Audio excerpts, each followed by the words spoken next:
Hi everyone, Andrew Van Leeuwen from Motorsport.com here. I'm in tropical far north Queensland for the 2023 Townsville 500 and this is the Repco Rundown.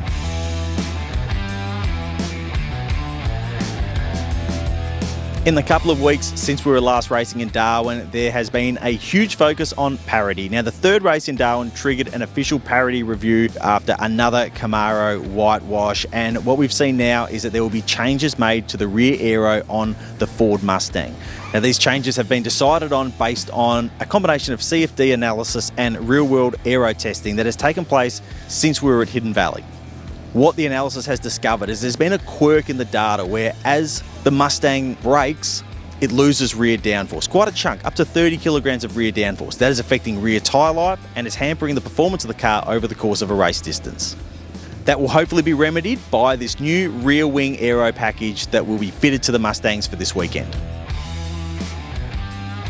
Let's take a look at what is going to change for this weekend. Now, it's Thursday morning here in Townsville. The teams are still undertaking their setup, so they haven't actually instigated the changes to the rear wing. This is how the Mustang rear wing has been running so far this season. So here's what will change. The biggest change will be these rear wing uprights, which will be modified to move the wing 25mm lower and 25mm forwards to push it better into the airflow. Another notable change will be a 3mm gurney flap along the trailing edge of this rear wing element, which should help create more downforce without producing more drag.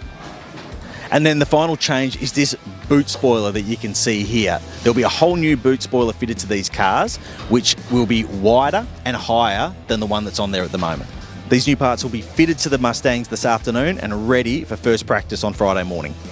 Now, we're back to long distance racing this weekend, two 250-kilometre races. It'll be a real test for both the cars and the drivers because, as I said, we're in the tropics. It is hot up here. So driver cooling will once again be a huge focus because this is the first real test since Newcastle of long races in hot conditions in these new cars.